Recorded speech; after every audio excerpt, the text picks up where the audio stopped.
2019 के विधानसभा चुनाव में जेजेपी के चुनावी घोषणा पत्र में शामिल एक वादा दुष्यंत चौटाला से अभी भी इंसाफ मांग रहा है। अधूरे इंसाफ के चलते 13 साल का कार्यकाल सैकड़ों सरकारी कर्मचारियों के परिजनों के लिए एक काला काल बन गया है और वो दुष्यंत चौटाला से इंसाफ की मांग कर रहे हैं, अपने चुनावी वायदे को पूरा करने की मांग कर रहे हैं। हम बात कर रहे हैं एक्स ग्रेशिया नीति की। 2006 से पहले हरियाणा में सरकारी कर्मचारियों की मृत्यु पर उनके परिजनों को सरकारी नौकरी मिल जाती थी, लेकिन 2006 में सरकार ने पॉलिसी में चेंज करते हुए सरकारी कर्मचारियों की मृत्यु होने पर उनके आश्रितों के लिए सिर्फ सैलरी का विकल्प छोड़ दिया था। बीजेपी और दुष्यंत चौटाला दोनों ने 2019 के चुनाव में ये वायदा किया था कि सरकार बनने पर वे पुरानी एक्स ग्रेशिया नीति को लागू करेंगे। 2006 की एक्स ग्रेशिया नीति को सरकार ने बदला तो जरूर, लेकिन वो बदलाव 2019 से लागू किया गया, जबकि 2006 से लेकर 2019 तक के 13 साल के कार्यकाल को 13 साल के समय को सरकार ने बट्टे खाते में डाल दिया, जिसके चलते हरियाणा के सैकड़ों कर्मचारियों के परिजनों को भारी खामियाजा भुगतना पड़ा है और उनके ऊपर अब भुखमरी की तलवार लटक रही है। पहले आप खुद ही सुनिए दुष्यंत चौटाला ने सरकारी नौकरियों में एक्स ग्रेशिया नीति को लेकर क्या वायदा किया था। 2006 से स्टार्ट करा दो में एक्स ग्रेशिया पॉलिसी जो है वो बंद कर दी गई थी और जैसे ही हम सरकार में आए 2019 में नवंबर के एंड से 30 नवंबर को कैबिनेट के अंदर ये डिसीजन लेके स्टार्ट कराई, क्योंकि इसके अंदर लीगल अड़चने हैं जिसको बैक डेट में करना पॉसिबल नहीं है। उस समय अदर बेनिफिट्स शायद लोगों ने उठाए हों, तो ये कारण है कि इसको इतने पीछे से हम नहीं जोड़ सकते। आपने सुन लिया होगा कि दुष्यंत चौटाला ने यह कहा था कि पुरानी एक्स ग्रेशिया नीति को लागू करेंगे, लेकिन सरकार ने जब नई एक्स ग्रेशिया नीति बनाई तो उसमें उन्होंने भेदभाव करने का काम किया। उसने 2019 से पहले के आश्रितों को छोड़ दिया, जिसके चलते उनको भारी नुकसान हुआ है और उनके लिए जिंदगी मुश्किल हो गई है। अब हम आपको बताते हैं कि किस तरह से सरकारी कर्मचारियों के आश्रित अपने लिए क्या इंसाफ मांग रहे हैं, ये खुद उनकी जुबानी सुनिए। मैं सिर्फ एक आवाज़ उठाऊं हूँ भाई, जो पहले वाले वो कहाँ जाएंगे, उनका भी जो आपने एक्स्ट्रा बेनिफिट जो बोल रहे हो दिए हैं वे अपने वापस ले लो जी। माँ की पेंशन कर दो, हमारे को नौकरी दे दो, आपने भी सारा मिलेगा, हमने तो मिलेगा। जो भूखे पेट परिवार है हमारी माँ ने भी शांति मिलेगी, जो हमारे ऊपर बैठे हैं उनकी भी आत्मा सीढ़ी हो जाएगी। अगर भाई रोजगार मिल गया, और अगर देना लग रहे हो जब आप के रह गया, जब देने लग रहे हो तो हमने भी दे दो जी, इसमें क्या बात है भाई। गए हम सारे के गए, सारे की जगह गए जी, सभी जगह गए, कुत्ते की तरह धक्के खाए जी, सभी जगह धक्के मिले, सभी जगह धक्के मिले, हमारी कोई सुनवाई नहीं रही। और सुनवाई हुई तो ऐसे हमारे बारे में जो कोई विचार नहीं, आगे जो एक्सपायर होंगे उनके बारे में विचार भाई। सेंट्रल गवर्नमेंट में पहले से ही पॉलिसी है, सेंट्रल गवर्नमेंट में ये पहले से पॉलिसी भाई, कोई भी ऑन ड्यूटी एक्सपायर हो जाएगा तो उसके लड़के को मिलेगी नौकरी। दिल्ली में थी तो इसे तो इंसान दिल्ली में, इसे हरियाणा में सभी सरकार, सारी सरकार वाली, कांग्रेस, बीजेपी, जेजेपी, एनएलओ सब आ लिए इसमें। सब ने अपना फायदा देखा, एक्स ग्रेशिया पॉलिसी के तहत जिस सरकार का मन किया उस सरकार ने पॉलिसी लागू कर दी, जिस सरकार का मन किया उसने बंद कर दी, जिस सरकार ने का मन किया उसने एक्स ग्रेशिया पॉलिसी में बेनिफिट दे दिया, जिस सरकार का मन किया उसने एक्स ग्रेशिया पॉलिसी में बेनिफिट नहीं दिया। क्यों भाई नो हमने कठपुतली क्यों बनाओ, हमने नो बताओ, हमने इसे क्या कर दिया। हमें अपना हक तो मांग रहे हैं। आज भारत में, हरियाणा में अपना हक मांगने के लिए नो दर बैठना पड़ा। कुछ मेरे साथी लोग हैं बड़ौदा हल्के में उपचुनाव चल रहे हैं, वहाँ चले जाओ, वहाँ अपनी मांग रखो भाई। हमारी कौन सुनेगा, धक्के मारेंगे हमारे भाई, धक्के मारेंगे हमारे भाई। हमारी कौन सुना, कोई नहीं सुना भाई हमारे भाई। हमारी सुनी किसने थी। मैंने पेज बनाया, इस पेज पर एक भी बंदा लाइव नहीं है, क्यों? कोई जागरूक नहीं है। सब ने सोचा भाई हमारा काम नहीं होना। अगर यह बात मैं सोचता, यह बात मेरे साथी सोचते, जिंदाड़ा भाई सत्यम सोचता, तब भैया पॉलिसी लागू नहीं हुआ है। बहुत धक्के खाए हैं, बहुत मेहनत करिए, घर तक जेब तक बड़ा फूक्या भाई, अपने लिए फूक्या है और काम भी नहीं आया। मैं अपने खेत में बैठा हूँ भाई, आज अपनी ज़मीन पे बैठा हूँ आज, और ज़मीन से ही जुड़ा हुआ हूँ। आखिर में हार का आदमी करेगा के नो बताओ। खेती भी क्या करेगा भाई, आधा किला 1 किला उसने भी कर लेंगे, उसमें भी राजी नहीं लोग।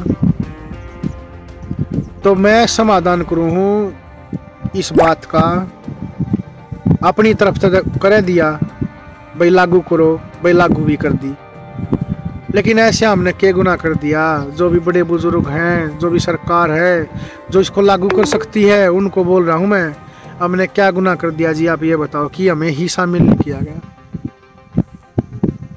हमें ही शामिल नहीं किया गया। आगे अगले वाले जो भी एक्सपायर है उनको शामिल किया गया। अब ये बताओ उस दौड़ में तो हम रह गए 2006 से 19 वाले रह गए उस दौड़ में। तो आगे 19 वाले के बाद जिसने भी नौकरी मिलेगी वो क्यों मांग रखेगा कि नौकरी दो, नौकरी दो? उसने जरूरत क्या है? और मांग किसने रखी? हमने रखी, और लागू भी होगी, लेकिन हमें लागू नहीं हुई। हमारे जो भाई साथी हैं वे लागू नहीं करे, उनने कहा वो लागू नहीं करा भाई तुम भी लग जाओ। आज सामने भी है कोई थोड़ी छोटी भी खबर आ जाए भाई मन खुश हो शायद नु देखा भाई हमारा भी काम होगा इसमें, लेकिन हार कर नहीं। जिसने वेतन ले लिया वो शामिल नहीं भाई। अरे जो हमारा वेतन था वो ले लो, उल्टा ले लो जी, ले लो। हम तो दुखी हो लिए उस वेतन ने लेगा, हम तो अपने नौकरी पर चलना चाह रहे हैं।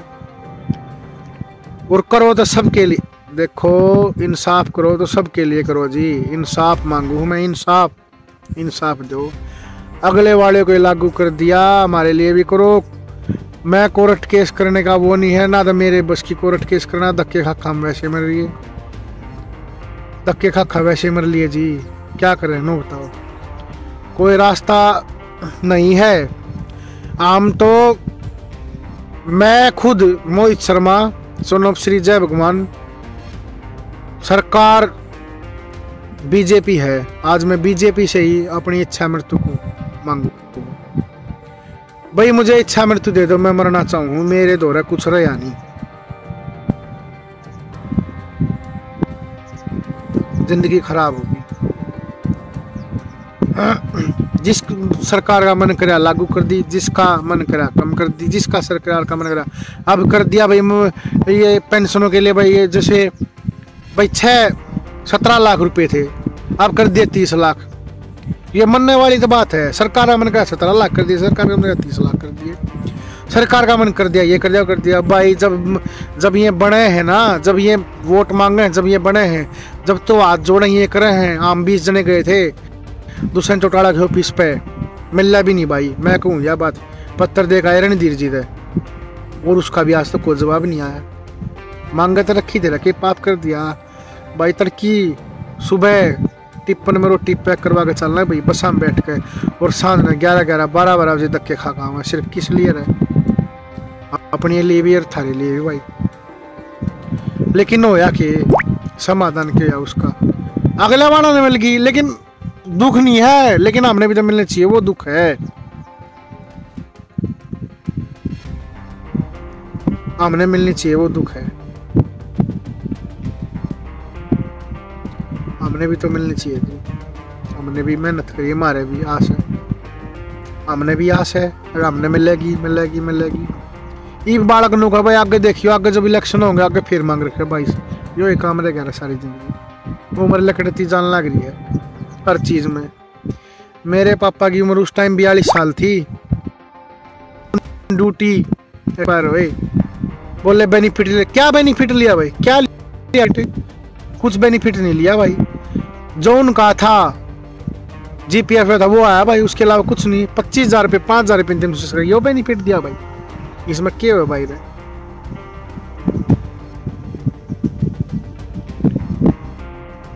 कुछ नहीं होता, बस दुखी है इस तक, और कुछ आज भी करड़े हैं। मांगना तो कोई सी बात नहीं है, आज भी हाथ लेंगे, मांग लेंगे। अपने काम छोड़ जाना पड़ा है, मांग लेंगे। मांगने लग रहे भी मांगना, हाथ जोड़ के कम है दे दो जी। जो यार मेरी लाइव वीडियो, इस पर बहुत सारे कमेंट आएंगे, मैंने पता है। कुछ गलत आएंगे, कुछ सही आएंगे। मैनू नहीं कहता इन्हें सपोर्ट करियो, शेयर करियो, फलाना करियो, ढकड़ा करियो भाई। हमारा काम चला दो भाई। हमारा काम चला दो। क्वार्टर में रह लिए 7,68,000 रुपये फाइन आ गया है, क्या करें? उड़े का फाइन माफ करवा दे अंडो भाई, ये करो वो करो फलाना करो डकड़ा करो। एक कार्ड खुजा है उसके लिए भी भाई आज जाऊँ यहाँ जाना आज वहाँ जाना और कह दे आखिर में नहीं बनेगा भाई। सरकारी चक्कर कटते कटते अधिकारी आगे आधी जिंदगी तो दौड़ी हो जाए, मेरा नमट्टी हो जाए, फिर आगे अपने बड़का की टेंशन जिंदगी चल रही है, पर कुछ सारा तो होना चाहिए। मेरी सरकार से हाथ जोड़ के पैर पकड़ के कतिनु झुक के यह विनती है, हमारे लिए भी सोचो, जो भी जायज होता वो कर दो। हमने पुलिस में ना लाओ, अगर मेरे पापा पुलिस में थे एक दिन कहला हमने कि तो चपड़ासी ला दो, पानी पियाना मिला दो, अरे ग्रेजुएशन कर रखी है जी, MP जोलो कर रखी है जी, JBT कर रखी है जी, उसके आधार पर कहीं नौकरी दे दो, कहीं खा कमा लेंगे जी हम भी। ऐसा काम ना करो कि हमने अपनी इच्छा से मृत्यु मिले, हम तो फिर आखिर में रोड पे बैठ के धरना प्रदर्शन तो बस का नहीं हमता है भाई। कितो ना कितो जाएंगे, जो भी मेरी गिला आओ जाओ, ये सारे बालक है भाई, चलो ऑफिस पर चलो, CM हाउस पर चलो, क्या होगा भाई? कौन सुना भाई हमारी? कोई नहीं सुनता। कौन सुना भाई हमारी? कोई भी नहीं सुनता भाई। ये मेरे साथी जो युवा साथी में नहीं सुनते, वे सोचते रहे भाई ये करो केस करो फलाना करो। केस तक क्या होगा भाई? क्या होगा केस तक? कुछ नहीं होता भाई, केस तक सीधी बात है, नहीं आंदा भाई केस तक कुछ। तारीख पे तारीख वकीला के पीछे बनाएंगे, अरे मैं कितने लाऊं भाई हम।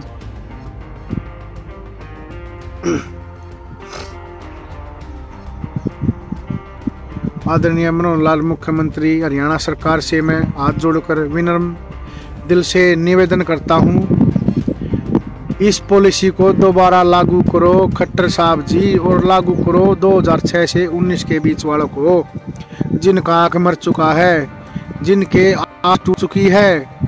कि हम भी कभी आपने सुन लिया होगा कि किस तरह से सरकारी कर्मचारियों के आश्रित सरकार से इंसाफ की मांग कर रहे हैं। यह सच्चाई भी है, जब सरकार ने पुरानी एक्सग्रेशिया नीति भंग कर दी है, नई नीति लागू कर दी है, तो फिर नई नीति नई पॉलिसी 2006 से लागू होनी चाहिए थी, ना कि 2019 से। दुष्यंत चौटाला को अगर अपना चुनावी वायदा याद हो तो उन्हें इस वायदे को पूरा कराने के लिए CM खट्टर साहब से चर्चा करनी चाहिए। खुद CM खट्टर साहब को भी इस मामले में संजीदा होना चाहिए और उन्हें सैकड़ों कर्मचारियों के परिवारों को इंसाफ दिलाते हुए उनकी ज़िंदगी को सुखमय बनाने के लिए पहल करनी चाहिए, फैसला लेना चाहिए। हरियाणा की BJP सरकार कर्मचारी हितैषी होने के तमाम दावे करती है और ये सच्चाई भी है कि इस सरकार ने पिछली सरकारों के मुकाबले सरकारी कर्मचारियों के लिए ज़्यादा सुविधाएं देने का काम किया था। लेकिन अब सवाल ये उठता है कि 2006 से लेकर 2019 के बीच में स्वर्गवासी होने वाले सरकारी कर्मचारियों के आश्रितों का क्या कसूर है, उनके साथ बेइंसाफी क्यों की गई है। जब 2019 के बाद के सरकारी कर्मचारियों के आश्रितों को यह सुविधा मिली है कि वो अपने आश्रितों को नौकरी भी दे सकते हैं या सैलरी भी एक्सेप्ट कर सकते हैं, तो ऐसे में 2006 से लेकर 2019 के बीच में मृतक कर्मचारियों के आश्रितों को ये डबल सुविधा क्यों नहीं मिलनी चाहिए।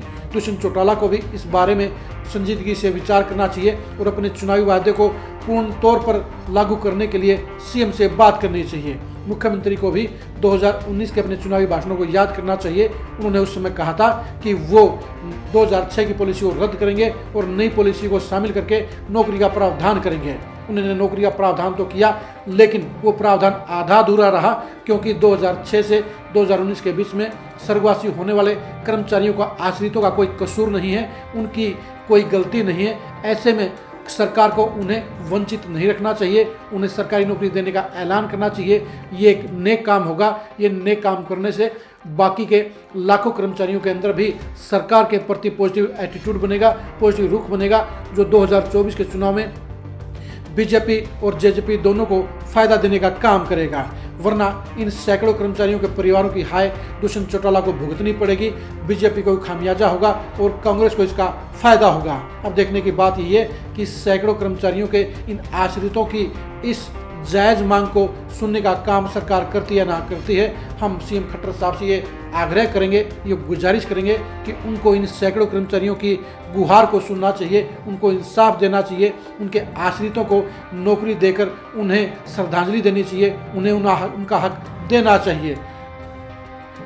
ऐसे ही खरी खरी खबरों के लिए आप लगातार खरी खरी न्यूज़ के साथ बने रहिए। आप हमारे फेसबुक पेज को फॉलो कीजिए, आप हमारे यूट्यूब चैनल को सब्सक्राइब कीजिए। नमस्कार।